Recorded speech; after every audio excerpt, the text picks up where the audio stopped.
Hi, I'm Richard Wheeler, and this is Richard Wheeler Works. It's a show. Well, this is season 2, and it's no longer a Twitch stream where I work. It's just a show where I work. I learned a lot from doing a Twitch stream for almost 6 months, and what I learned is it's a job. It's a broadcasting job, and if you want to dip your toe into that, whether it's because you want to be a part of the creator economy or you miss when you had a cable access TV show as a teenager with your friends, as I did, or whatever reason, it's there. And it's amazing what is available, technology wise, to be able to do so many things if you have enough processing power, I must say, and if you have enough bandwidth, which I don't always have either of. But it is demanding. If you want to say like, oh, I'm going to be at this place and this time, and I was doing twice a week, which was insane.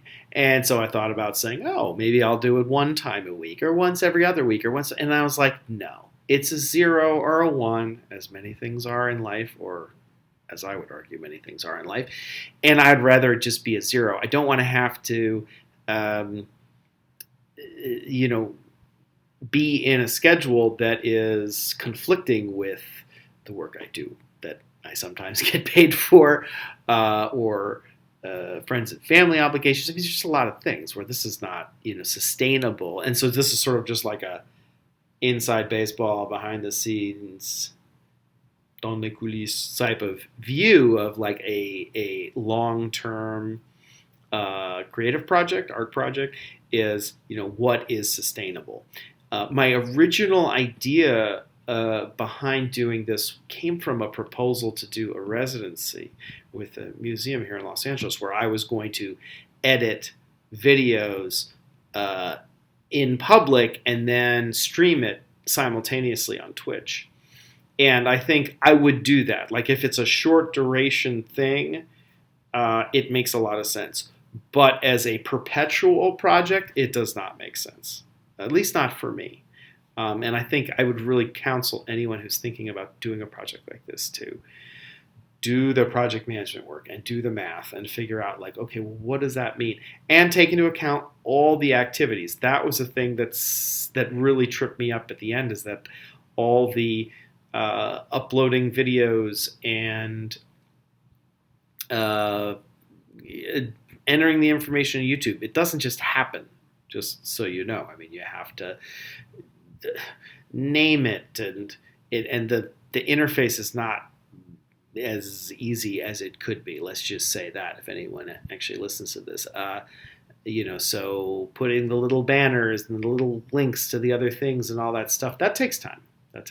And so you really have to program that in your day too. So, or your week. So if you're saying, oh, I'm going to stream for an hour twice a week and do another half hour to an hour of that, well, all of a sudden, let's say it is 4 hours. That's 10% of a full-time job, not including breaks. So all of a sudden it's like, wait a second, it's like a day of it. So it's not sustainable.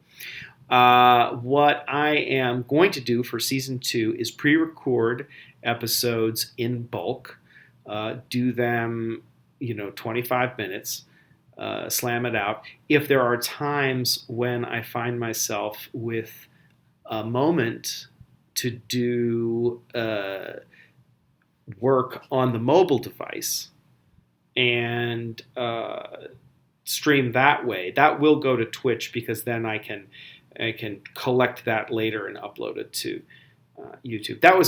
That's part of the issue, right? Is that these different platforms have different thresholds. I'm searching for the word, but like YouTube, you can't stream live until you have a certain number of followers, right? Twitch, you can't save videos until you have a certain number of followers, right? So each one is prioritizing a different kind of activity to try to get the creators to create free content for the platform.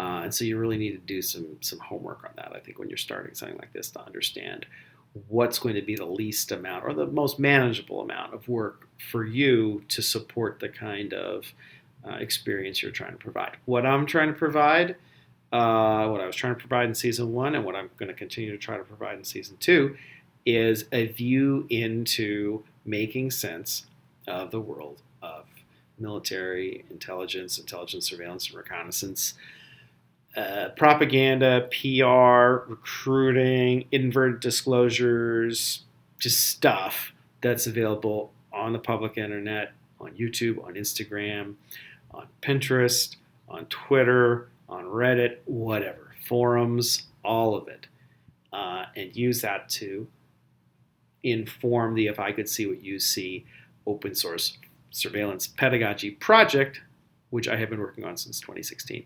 So, episodes will be exactly the same. It'll just be me chattering on about some weird video I've found and trying to, continue to populate the charts, spreadsheets, what have you, that I've been trying to make that are relating activities from different units across the world that do the same thing, right? So that you can say with some level of confidence, if I see this unit in Italy, right, the 180 RRAO, and then there's the like Norwegian LERPs, and they're like, they're doing a similar thing. So if this training in Italy is showing me one thing, and this training in Norway is showing me another thing, and they're parts of the same sequence, I can assume that I'm creating the overall sequence by just seeing those parts and assembling them. That's the methodology that I'm using. And that will continue. So, welcome to season 2. Welcome to Richard Wheeler Works.